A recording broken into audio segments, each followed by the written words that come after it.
Morning বন্ধুরা, বিএনডিএন ব্লগসে তোমাদের সকলকে ওয়েলকাম জানিয়ে শুরু করছে আবার একটি নতুন ব্লগ। তো আজ হলো রবিবার, আর রবিবার দিনকের এই রথের মেলার ভিডিওটি তোমাদের সাথে একটু আমি শেয়ার করলাম। দিদির বাড়িতে এসেছি, অনেক দিন হয়েছে কোনো ভিডিও তোমাদের সাথে শেয়ার করতে পারিনি, কারণ কি বলতো আসার পর থেকে তো বৃষ্টি হয়ে চলেছিল, তো বৃষ্টির জন্য কোথাও বেরোতে পারিনি। আর এদিকে কি বলতো বাড়িতে এসে এতটা হঠাৎ করে যে আমাদের কি হয়ে গেল, মানে দিদি বাড়ির থেকে বাড়িতে আসা দুদিন পরে একদম পুরো ফুড পয়জন হয়ে গেছে, তারপর থেকে জ্বর।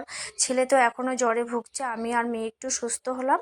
তো মানে আর এদিকে ছেলে মানে কি বলবো, মানে তাকে ডাক্তারের কাছে নেওয়া, সবাই ডাক্তারের কাছে গেছিলাম, তারপরে ছেলেকে নিয়ে নার্সিংহোম ডাক্তার করলাম, এই হলো আর কি।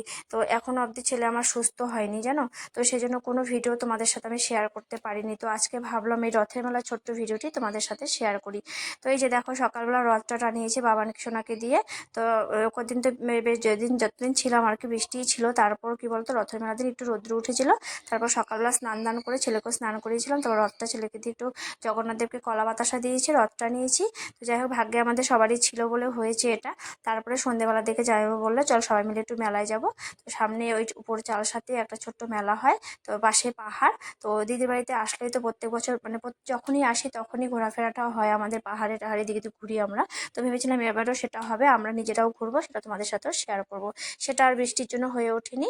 তারপরে তো এই যে রাত্রিবেলায় একটু মেলায় গেলাম, 9টা মতো বাজে, তখন মেলায় গেলাম সবাই মিলেই। আর এদিকে ছেলেও দেখো ভীষণ খুশি হয়েছে জানো, মেলাতে ও যদি কোথাও রেডি হয়ে যায় না ও ভীষণ খুশি হয়। তো এইদিকে আবার সে গাড়িতে বসে বসে তার পাপার সাথে কথা বলছিল, কারণ তার পাপা তো আসতে পারেনি, কারণ সে তো ডিউটিতে ব্যস্ত, সে আমাদের সাথে আসতে পারেনি। আর মেয়েরও স্কুল প্রায় খুলে যাবে বলে, তো আমার বড় বলছে তোমরা গিয়ে ঘুরে আসো, ওর স্কুল মানে মেয়ের স্কুল যখন শুরু হয়ে যাবে তারপর আর ঘোরা হবে না, সেই জন্য মেয়েকেও তো একটু ঘোরাতে হয়, ছুটি হলো ওরও তো ইচ্ছে হয় না একটু কোথাও ঘুরুক। তো সেই জন্য ভাবি কি বলতো প্রত্যেক বছর যখন স্কুল ছুটি হয় না তখন আমি মেয়েকে নিয়ে একটু ঘুরতে বেরোই। তো যেখানে যাই না কেন একটু আধে ওকে নিয়ে বেরোলে ওর মনটা ভালো হয়ে যায়। তো যাই হোক এইদিকে দেখো মেলায় চলে এলাম। এসে এই ছোট্ট মতো মেলাটা, ছোট হলো বেশ ভালো লেগেছে মেলাটায়। তো কিছু কিছু জিনিস কেনাকাটিও এখানে করলাম। তো ভাবলাম অনেক দিন হয়ে গেল তোমাদের সাথে, প্রায় 2 সপ্তাহ হয়ে গেল তোমাদের কাছে কোনো ভিডিও আমি শেয়ার করতে পারিনি। তো আজকে ভাবলাম না এই যে রথের মেলায় ছোট্ট ভিডিওটি তোমাদের সাথে শেয়ার করি। তো চলো তোমরা দেখো, আমি পুরো মেলাটা ঘুরিয়ে তোমাদেরকে একটু দেখাচ্ছি। আর এদিকে মেয়ে উঠে বলছে মা আমিও চাপবো এটাতে। তো আমার ওই ভাগ্নি মানে দিদির মেয়ে বলছিল যে পেছনে পাহাড় আর এদিকটা রেল লাইন রয়েছে, ও চাপবে না, ভীষণ ভয় পাচ্ছিল। তো সেই জন্য আর কেউই আর ওটাতে চাপেনি। তো এদিকে আমি আবার এদিকে মানে এসে দেখি একটি বেশ সুন্দর যে দোকান এসছে এখানে, মানে ছোটো ছোটো দোকানগুলো হলো, বেশ ভালো ভালো প্রয়োজনীয় জিনিসগুলো দেখতে পেয়েছি বলে তো এখানে ঢুকে কিছু ছোটো ছোটো জিনিস সংসারের জন্য কেনাকাটি করলাম। আর আমাদের কি বলতো, এই যে দেখবে বউদের আমাদের কি অভ্যেস বলতো, মেয়ে বউদের যে সংসারিক যারা আমরা, তাদের দেখবে যে মানে মেলায় বা গেলে বাজারে গেলে সবার প্রথমে সংসারে কি প্রয়োজনীয় জিনিস লাগবে সেটাতে সবার আগে চোখটা যায়। তো যাই হোক ওখান থেকে কিছু কেনাকাটি করার পরে এদিকে চলে এলাম রথের, এই যে জগন্নাথদেবকে একটু প্রণাম করলাম। মেয়ে বলছে মা যে সকালবেলা যে রথটা টেনেছিলাম সেই সেই রথের মেলায় আমরা এসেছি। তো এই যে দেখো এখানেও ছেলের জন্য একটু খেলনা কিনলাম, আর মেয়েও কিছু জিনিস এখান থেকে নিয়ে নিল। তো সবাই এখান থেকে ছোটো ছোটো করে যে জিনিসগুলো রয়েছে, তো এখান থেকে একটা চাকু নিয়ে নিলাম আমি। তো প্রয়োজনীয় যেটা দরকারি জিনিস সেগুলো জিনিসই আমি নিয়েছি যদিও এখান থেকে। তো মেলায় ঘুরে একটু জিলিপি একটু লটকা সব কিছু নিয়ে এসে জামাইবাবু আবার লটকা নিয়ে দিয়েছে।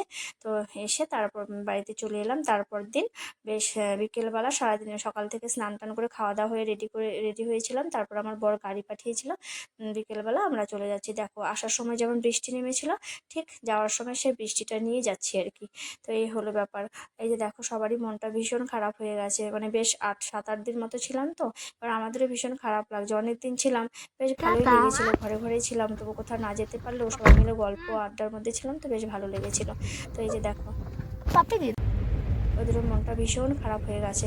আর এই যে দেখো ফরেস্টের মাঝখান দিয়ে যাচ্ছি, মানে দুধারে এত জল হয়েছে, মানে 7-8 দিন লাগাতার বৃষ্টি হয়েছিল, তো এবারে এত জল জমে গেছে রাস্তায়। তো এই যে দেখো চা পাতা বাগানটা তোমাদের একটু দেখিয়ে দিলাম।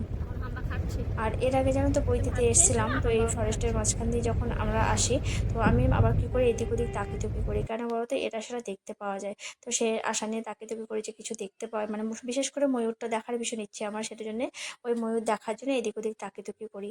তো এর আগে মানে যখন ভাগনার পৈতে হয়েছিল তখন এসেছিলাম ঠিক এই জায়গাটাই, কি বলতো গোপাল সোনাকে নিয়ে এসেছিলাম। তো যাওয়ার সময় গপুকে যখন সামনে বসিয়েছি, তো একটি ময়ূর এসে একদম প্রায় 10 থেকে 15 সেকেন্ডের মতো না বসেছিল, তো গোপু সোনার সামনে। তো মেয়ে তো চমকে গেছে দেখে তো সেই মুহূর্তটা না আর ভিডিও করে উঠতে পারিনি, মানে তখন আর সেই সময় নিজেরাই দেখতে ব্যস্ত হয়ে পড়েছিলাম। তো যাই হোক, এই যে যাচ্ছি এবার বাড়ির দিকে। তো যেতে যেতে ভিডিওটি আমি এখানে শেষ করছি। তো খুব তাড়াতাড়ি সুস্থ হয়ে গেল, আমার ছেলেও খুব তাড়াতাড়ি সুস্থ হয়ে উঠুক, তারপর তোমাদের সাথে আমি আবার নতুন ভিডিও নিয়ে চলে আসবো। তো তোমরা সবাই সুস্থ থেকো, ভালো থেকো। Thanks for watching. টাটা।